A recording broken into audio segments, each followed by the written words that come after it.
Today, we've got a wild new project that you're going to love. Now, the name of the show is horsepower, but there's more to the performance equation, like weight. Well, we're going to take on Detroit's most powerful supercharged V8s. We're staying naturally aspirated, and we're going to beat them on the dyno and on the scales.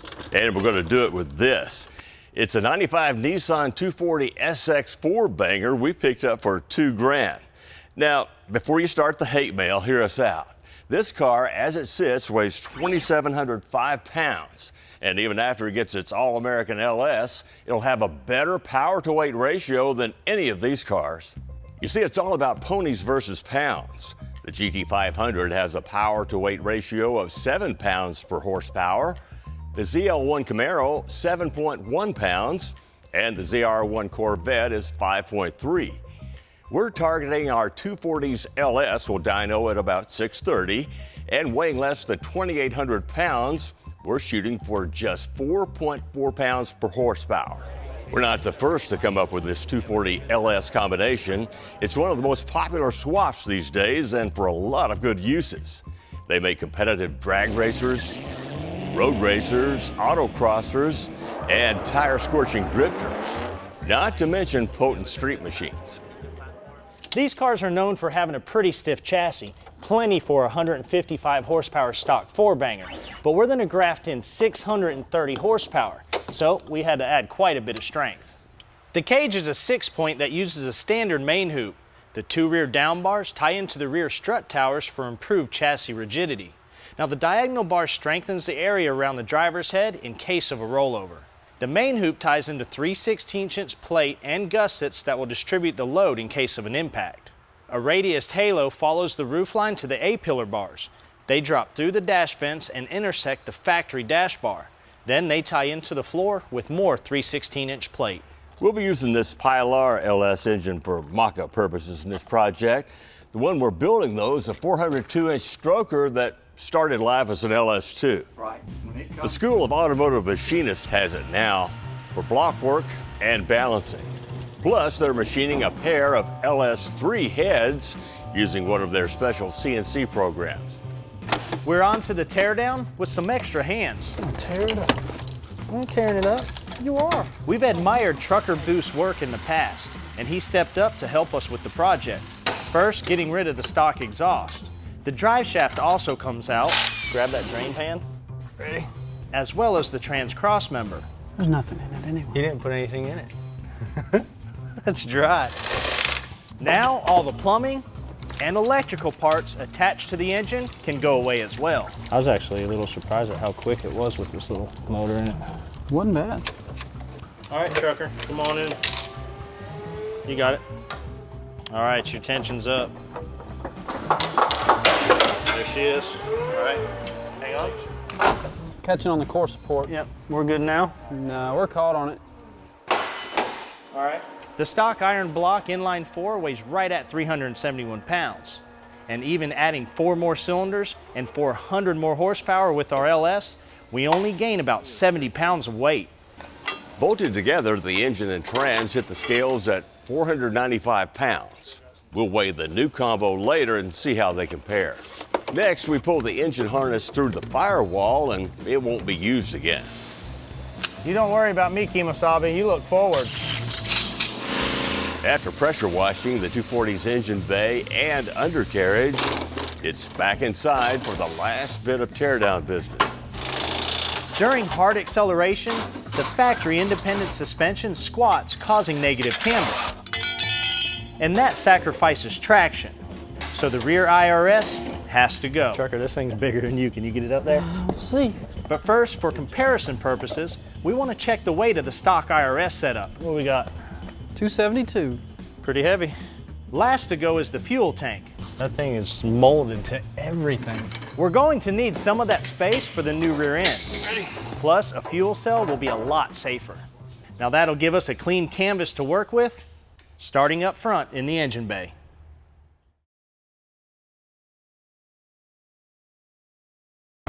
We're back to fill the hole in our 240 LS Nissan. Well, thank goodness for Hooker. They make a special swap kit for dropping an LS into a 240, and the kit consists of 2 motor mount plates, plus a new cross member for the transmission. Now, these urethane mounts from Creative Steel are also made for our kit.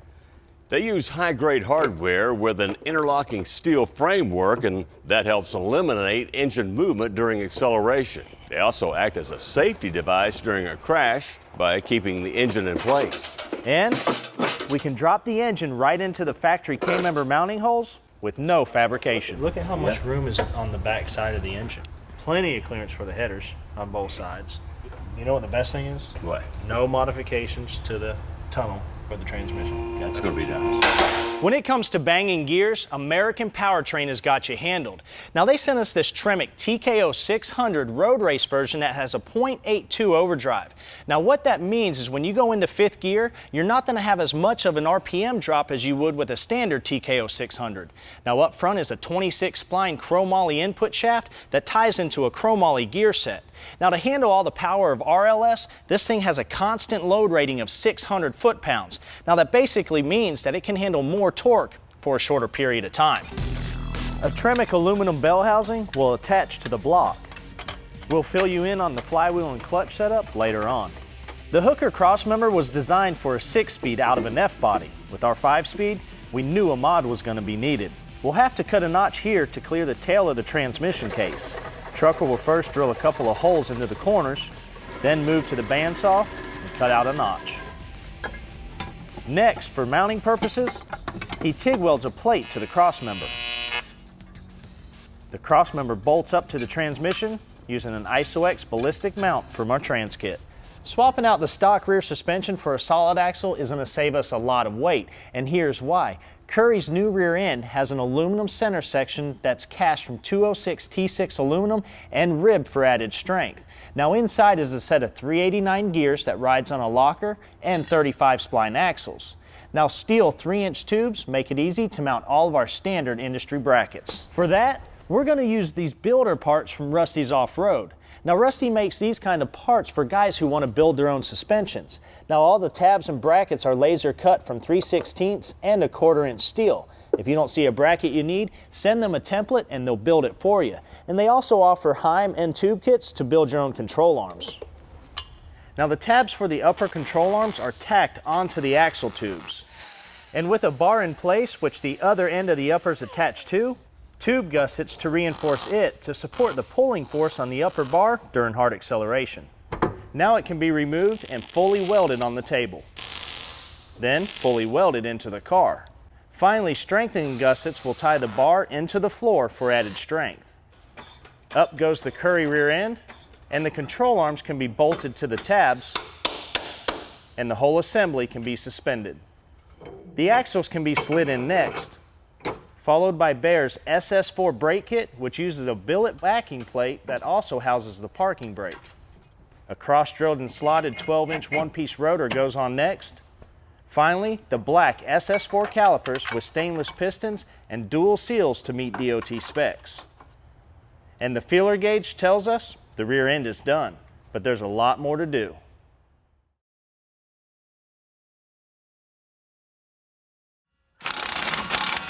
We're moving on with our Road Course 240SX, getting it ready underneath to back up an LS transplant.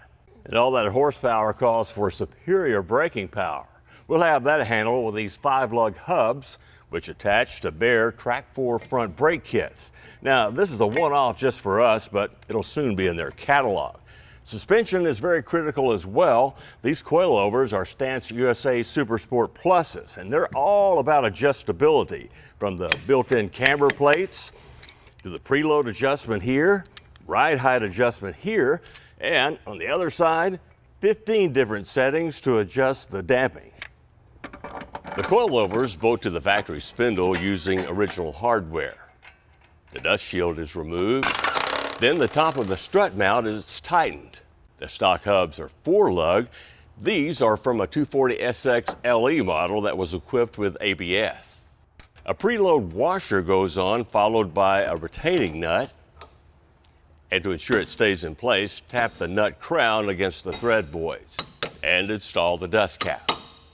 The billet caliper bracket can go on, followed by the 13-inch front cross-drilled and slotted rotors, and Track 4 Bear calipers with 6 cross bolts and staggered piston sizes to minimize pad wear. They use the same pads as a 98-02 F-body Camaro for easy, cost-effective changes.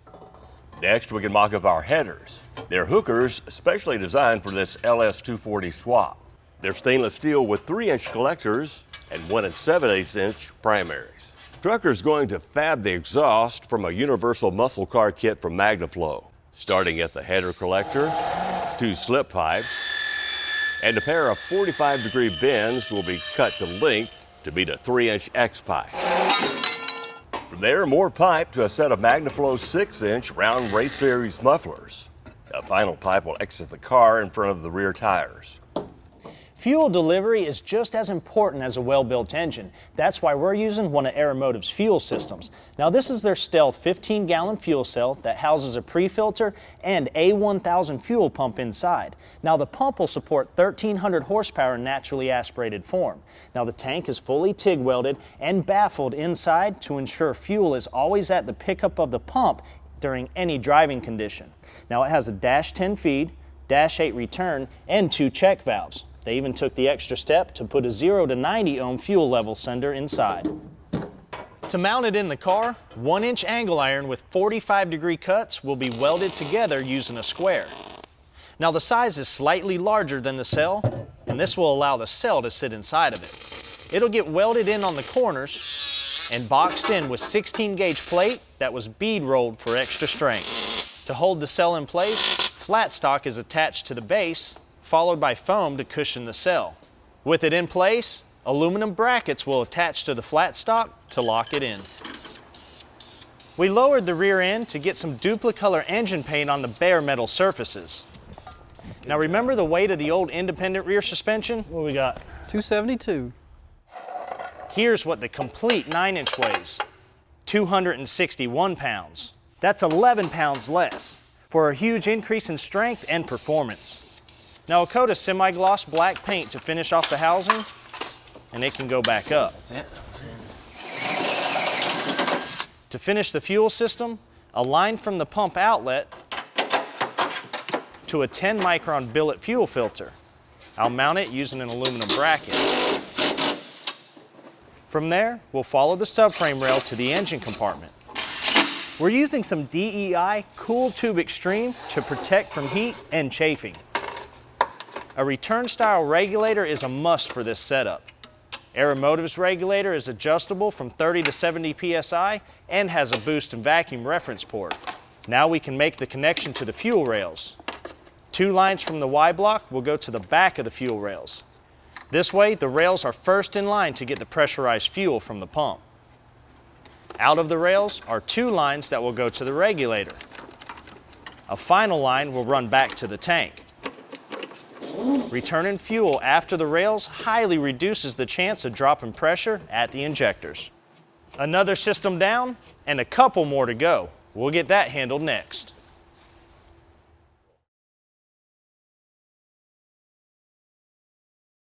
We're almost out of time, but I want to go ahead and get the radiator installed so I can mock up all the plumbing lines. Now I ordered this 3-core aluminum radiator from Chase Bays. Now although it looks small, they guarantee it to cool more than 600 horsepower.